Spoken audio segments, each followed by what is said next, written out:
코로나19 KBS 통합 뉴스룸 시작합니다. 현재 상황 정리해드리겠습니다. 확진자는 9,100여 명, 사망자는 131명입니다.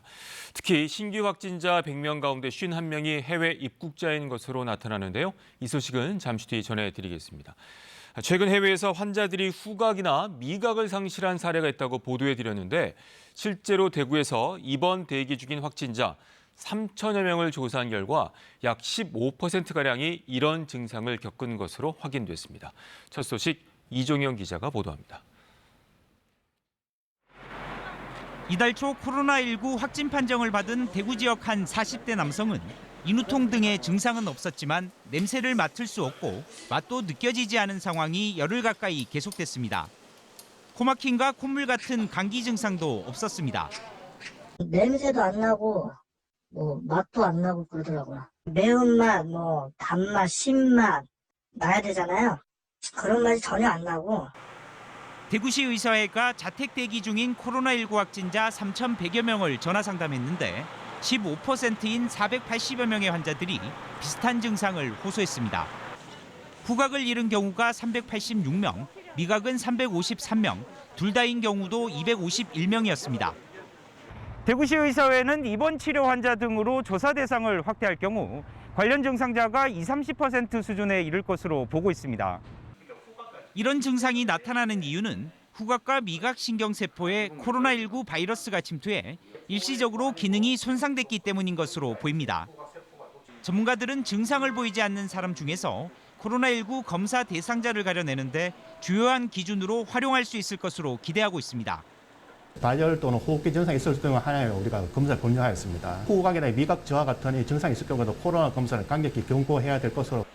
대구시 의사회는 후각 손실 등의 증상과 코로나19의 관련성을 밝히기 위해 방역당국과 협의해 추가 역학조사를 진행하기로 했습니다. KBS 뉴스 이종영입니다.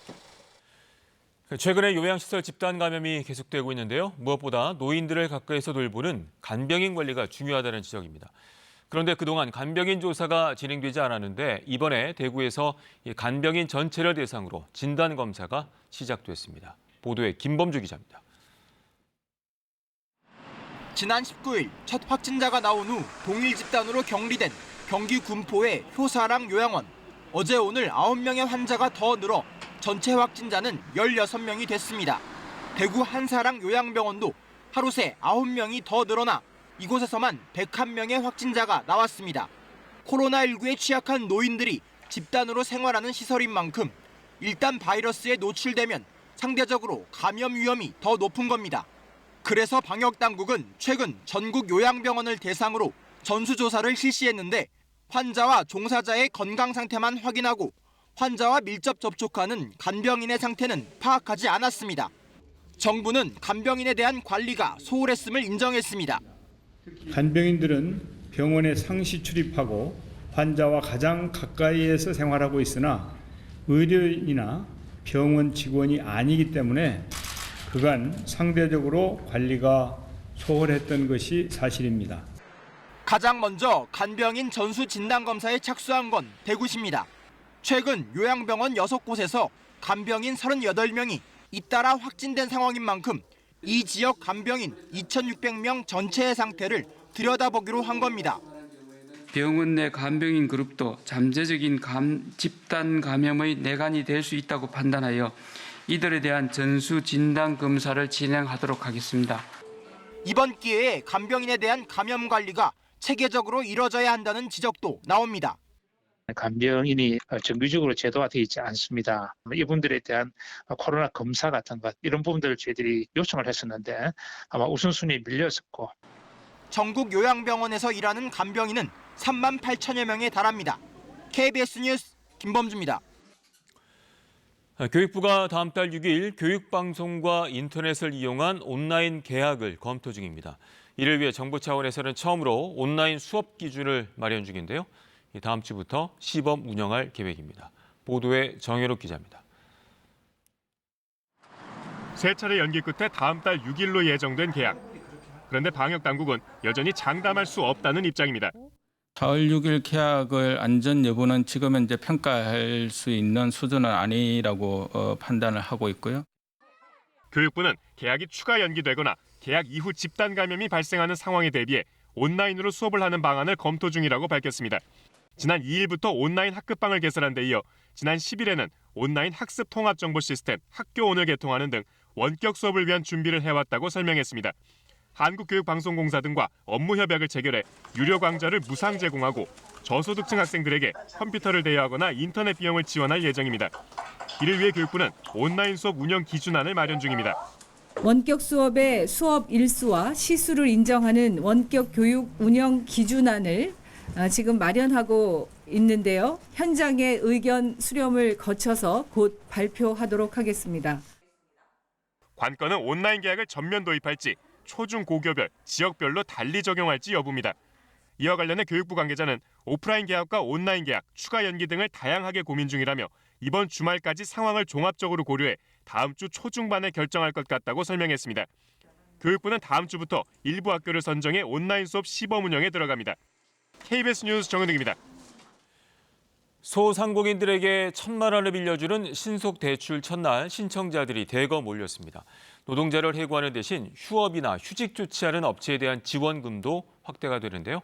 자세한 내용 변진석 기자가 설명해 드립니다. 문 밖 복도까지 긴 줄이 늘어섰습니다. 사무실 안도 북적이긴 마찬가지입니다. 대출을 신청하려는 자영업자들이 한꺼번에 몰려 결국 번호표를 나눠줬습니다. 몇 번이에요? 212번이면 4시 오세요. 4시. 오늘 접수가 가능한 사람은 250명. 문 연 지 2시간 반 만에 마감됐습니다. 2월 말부터 문을 닫고 있는 상황이거든요. 숨이 다 끊어지는데 그때까지 못 기다리는데 1,000만 원이라도 일단 있어야 어차피 돌아갈 것 같으니까. 코로나19로 어려움을 겪는 소상공인에게 1,000만 원을 대출해주는 소상공인 직접 대출 제도. 신용등급 4등급 이하인 저신용자 중 연체와 세금 미납이 없으면 보증서 없이 신청 닷새 안에 대출받을 수 있습니다. 오늘부터 일주일간 시범 운영 뒤 다음 달 1일 정식 시행에 들어갑니다. 고용 절벽을 막기 위한 일자리 대책도 나왔습니다. 정부는 노동자를 해고하지 않고 휴업이나 휴직 조치를 하는 소규모 사업장은 업종을 따지지 않고 휴업 휴직 수당 지원 금액을 기존 75%에서 90%로 확대하기로 했습니다. 4월에서 6월까지 석 달간 고용 유지 조치를 한 업체가 대상입니다. 고용유지 지원금 규모를 현재 1천억 원 수준에서 4천억 원을 늘려 총 5천억 원 규모로 지원할 예정이며 하지만 고용보험에 가입돼 있지 않은 자영업자와 특수고용노동자 등 1,200만 명은 혜택을 받을 수 없어 고용 불안의 불씨는 남아 있습니다.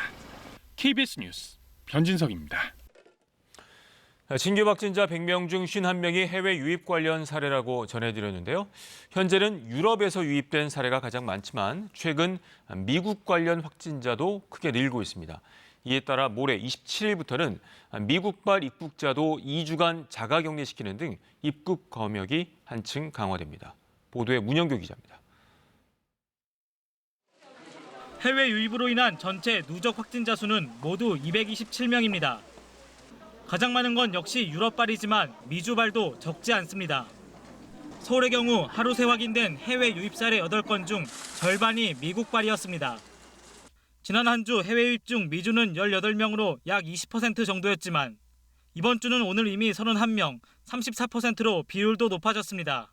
미주의 대부분은 미국발입니다. 미국발 입국자는 하루 2천여 명, 귀국 행렬은 이어질 것으로 보입니다. 거기 친지 가족도 없기 때문에 제 상황에서는 한국에 있는 편이 더 안전하다고 생각이 된 거죠. 표가 지금 하루하루 빠르게 없어지고 있고 비싸지고 있어서 방역당국은 모레부터 미국발 입국자 검역을 강화하기로 했습니다.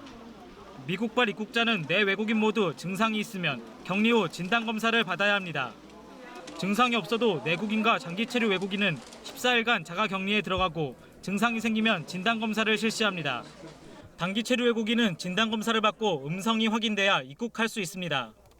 미국발 국내 2차 감염도 계속되면서 유럽발처럼 전원 진단검사 필요성도 제기됩니다. 앞으로 미국 입국자의 확진자 수를 지속적으로 모니터링하면서 위험도가 증가하는 경우 입국자 전수에 대한 진단검사도 검토해 나갈 계획입니다. 미국발 입국자도 자가격리 지침을 어기면 1년 이하 징역, 1,000만 원 이하 벌금에 처해질 수 있습니다. KBS 뉴스 문영규입니다. 이처럼 코로나19가 전 세계로 확산이 되면서 각국에 있는 교민과 유학생들이 한국행을 서두르고 있습니다. 거주국의 의료 체계가 상대적으로 미비하고 생업마저 끊긴 경우가 많기 때문인데요. 이 소식은 베를린 유광석 특파원이 전해왔습니다. 누적 확진자가 7만 명을 육박하고 사망자는 7천 명에 가까운 이탈리아. 전국적인 이동 제한이 보름 동안 계속되는 바람에 교민들의 생계마저 막막해졌습니다. 상황이 갈수록 심각해지자 교민 600여 명이 전세기를 이용해 귀국길에 오릅니다. 이달 31일 밀라노, 다음 달 1일 로마에서 각각 한국으로 출발할 예정입니다. 한국 국적의 65세 이상과 7세 미만, 임산부 등에게 좌석이 우선 배정됩니다. 독일에서는 대한항공이 다음 달 1일 프랑크푸르트에서 인천으로 가는 270여석 규모의 특별기를 편성했습니다. 수요자들의 대부분이 워킹 홀리데이로 왔다 할지 유학생으로 왔지만 오신 지 얼마 안 돼서 의학을 준비하시는 이런 분들을 저희 한인회 쪽으로도 주재상사 가족들이 신청을 했습니다.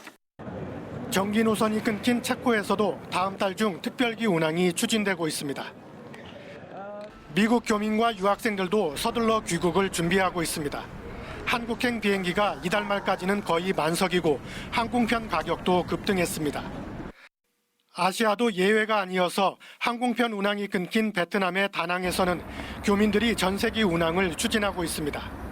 단기화될 줄 알고 좀 대기했던 분들이 이게 장기화로 갈 것 같으니까 많이들 지금 불안해하시면서 나가시려고 하는 추세에 있습니다, 지금. 전 세계적인 코로나19 확산 상황이 갈수록 악화되고 있어 교민들의 귀국 행렬은 이어질 것으로 보입니다. 거주 지역에서 확산되는 바이러스에 대한 두려움, 믿업지 못한 현지 의료체계, 이동 제한에 따른 경제적 타격 등이 교민들의 한국행을 재촉하고 있습니다. 베를린에서 KBS 뉴스 유광석입니다. 코로나19 여파로 도쿄올림픽이 내년으로 미뤄졌는데요. 올림픽이 연기되는 건 124년 근대 올림픽 역사상 처음입니다. 일본은 약 7조 원가량의 막대한 재정 손실이 예상됩니다. 도쿄 황현택 특파원이 보도합니다. 성화 봉송을 하루 앞둔 후쿠시마현 제2빌리지. 대형 무대가 철거되고 꽃장식 등은 전부 무용지물이 됐습니다. 올림픽 1년 연기로 봉송 행사가 전면 취소된 탓입니다. 走るとこも見たかったですけどね。はい。そうですね。ちょっと残念ですね。 올림픽이 연기된 건 124년 근대 올림픽 역사상 처음입니다. 내년 개최가 목표지만 대회 명칭은 2020 도쿄올림픽 그대로 유지됩니다. 토마스 바흐 IOC 위원장은 미국과 유럽에서의 코로나19 확대가 연기의 직접적인 배경이라고 밝혔고 What are the conditions in Japan? But the question was more, can the rest of the world participate? 트럼프 미국 대통령은 매우 현명하고 훌륭한 결정이라며 지지의 뜻을 밝혔습니다. 대회 취소라는 최악의 사태는 피했지만 문제는 지금부터입니다. 당장 연기에 따른 막대한 손실부터 감당해야 할 처지입니다. 새로운 선수 선발과 경기장 선수촌 유지 관리 등의 6,400억 엔, 우리 돈 7조 원 넘는 경제 손실이 예상되기도 했습니다. いやこれから大変だなと問題山積ですけれどもそれでも中止になるよりはよかった。 부흥의 기치를 내건 올림픽이 암초를 만나면서 아베 총리도 정치적 타격이 불가피해졌습니다. 도쿄신문은 총리가 주도해 정권 부양에 이용한 올림픽이 난국을 맞았다고 꼬집었습니다. 도쿄에서 KBS 뉴스 황현택입니다. 이번엔 성착취물을 유포한 박사방 관련 소식 알아봅니다. 조주빈이 운영한 박사방에는 적게는 수백 명, 많게는 수만 명의 참가자가 있었습니다. 이 대화방 내용을 살펴보니까 운영진뿐만 아니라 일반 회원 역시 불법 촬영 사진을 올리고 범행에 적극 가담했는데요. 회원들 역시 모두 공범으로 엄벌해야 한다는 목소리가 높은 이유입니다. 먼저 이세준 기자입니다. 일명 텔레그램 N번방으로 불리는 성착취방의 대화 내용을 재구성했습니다. 한 참가자가 여성의 사진과 함께 나이, 사는 지역 등을 공유합니다. 이어 다른 참가자가 사귀는 여성의 사진을 올리자 자료를 더 올리라고 독촉합니다. 미성년자 여성을 노예로 만들기 위한 방법까지 논의합니다. 이들 대화방의 운영진이 아닙니다. 모두 일반 회원들입니다. 조주빈의 박사방, 왓치맨의 고단방 등 여러 개의 텔레그램 방에 이런 공범들이 있었습니다. 영상 속 여성을 비하하고 피해 여성 정보를 달라며 SNS 계정을 묻고 피해 여성의 교복을 근거로 특정 학교를 지목합니다. 소위 신상털입니다. 심지어 조주빈이 운영하는 박사방에선 고액을 낸 참가자에게 원하는 대로 영상을 만들어주기도 했습니다. 돈을 내고 회원들이 명령을 합니다. 요구를 하면 소위 말하는 노예들이 요구하는 대로 행동을 하게 되고 박사는 이 영상을 실시간으로 퍼뜨립니다. 참가자들도 모욕죄뿐 아니라 아동 청소년 음란물 유포와 소짓죄, 그리고 범행을 교사한 공범으로 처벌받을 수 있습니다. 하지만 이들은 자신들이 저지른 성착취 범죄가 얼마나 심각한지 전혀 인지하지 못하는 모습을 보였습니다. 특정한 타겟을 놓고 그 노예로 삼아서 자신들이 원하는 대로 함부로 하기도 하고 성폭력을 교사하고 이런 그 관점에서 그리고 그것을 둘 이상이 모의했기 때문에 특수범죄를 봐야 되는 것이 아닌가. 텔레그램 성착취 범죄를 대화방에 가담한 수많은 참가자들의 집단 성폭행 사건으로 봐야 한다는 지적이 나옵니다. KBS 뉴스 이세중입니다.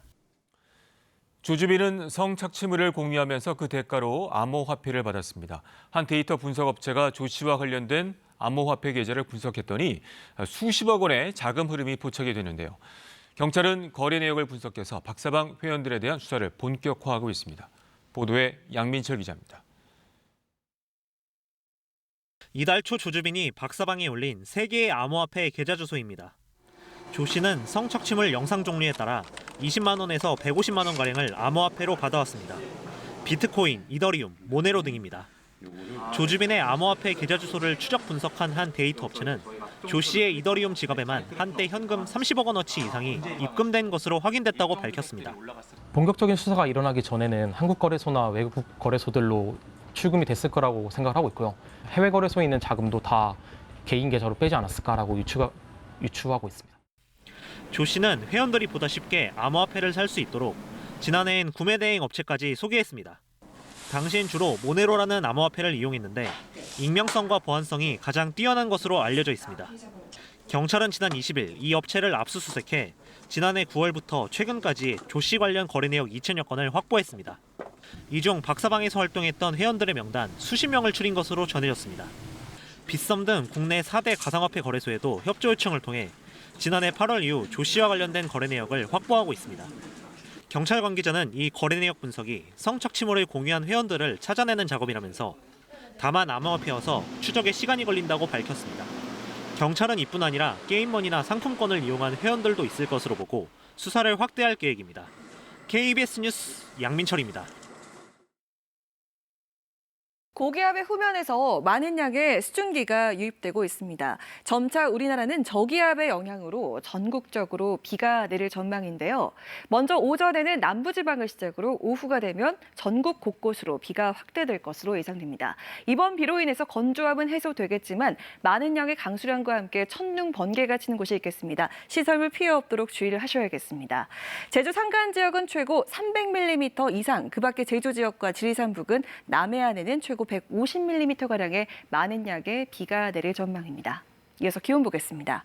아침 기온 서울이 9도, 대전이 8도, 광주 12도, 안동 5도, 울산 9도로 출발하겠습니다. 낮 기온 크게 올라 포근하겠는데요. 부산 18도, 강릉 22도, 서울이 19도, 대전과 전주 21도까지 오르겠습니다. 물결은 제주 부근 해상과 남해상을 중심으로 최고 4m로 높게 일겠고 해상에도 비 소식이 나와 있습니다.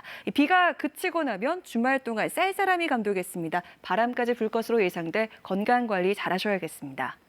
날씨였습니다. 편안한 밤 되십시오. 코로나19 KBS 통합 뉴스를 마칩니다. 고맙습니다.